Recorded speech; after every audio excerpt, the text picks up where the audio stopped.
to UNIFIL and the implementation of its mandate. Only the full implementation of Security Council Resolution 1701 by both parties will enable a long-term solution to the conflict. We urge all parties to recommit to the resolution and work meaningfully toward that end. Thank you, Mr. President. Thank you. I thank Mr. Lacroix for his briefing. So you're listening there to an emergency session of the United Nations Security Council, a meeting called by France to talk about the situation in southern Lebanon and in particular the attacks on UNIFIL, that's the United Nations interim force in Lebanon, the peacekeepers effectively in the region. Two attacks that have taken place that were condemned by the United Nations Secretary General, saying that they were extremely dangerous. They also talked about violations by both Hezbollah and the Israelis in violation of the UN Resolution 1701, which asked both sides to get to their respective positions out of both southern Lebanon. So that meeting's still going on. We may well dip in there, but I want to bring in Gabriel Elizondo here, who is at the, and we've got Abedo Hito as well, who is in southern Lebanon for us, in Tyre. But let's go to Gabriel first, who's at the United Nations.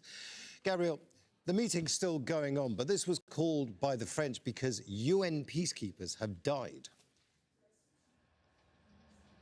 Yeah, that's right. It's a real crisis for UNIFIL right now, given the fact that three Indonesian peacekeepers were killed in the last 48 hours.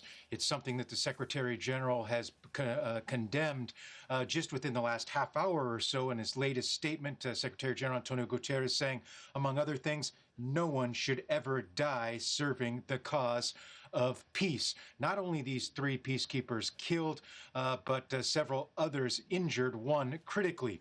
That is why, among other reasons, France called for this emergency meeting that is happening right now. It is focused on the situation with UNIFIL, but also we'll be hearing from Tom Fletcher, the UN's top humanitarian official, who will be briefing the Council on the latest situation on the ground in Lebanon as well. This meeting comes at a time when UNIFIL is really at a crossroads, if you will. We'll remind our viewers that last year the Security Council voted to end the mandate of UNIFIL. They're supposed to start winding down their operations January of next year. So it's really an interim period for UNIFIL, and now there is real concerns if UNIFIL really can, and if this is the right time for UNIFIL to start looking at winding down their operations there, as the Security Council voted last year. So a lot of cross currents happening right now. Be watching the rest of this meeting very closely. We expect that beyond the 15 Security Council members, Lebanon, Israel, and Indonesia have also requested to speak.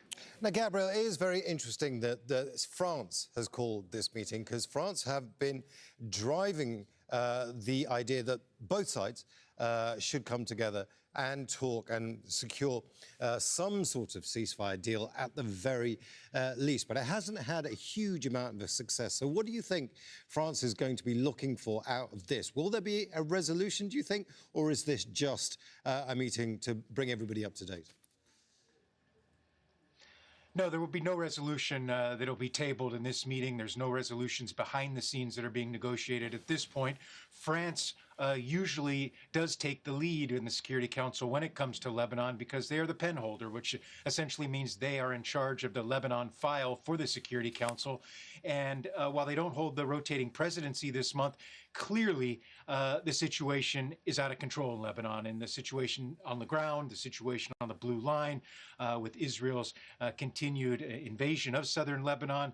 And this is the point where France said we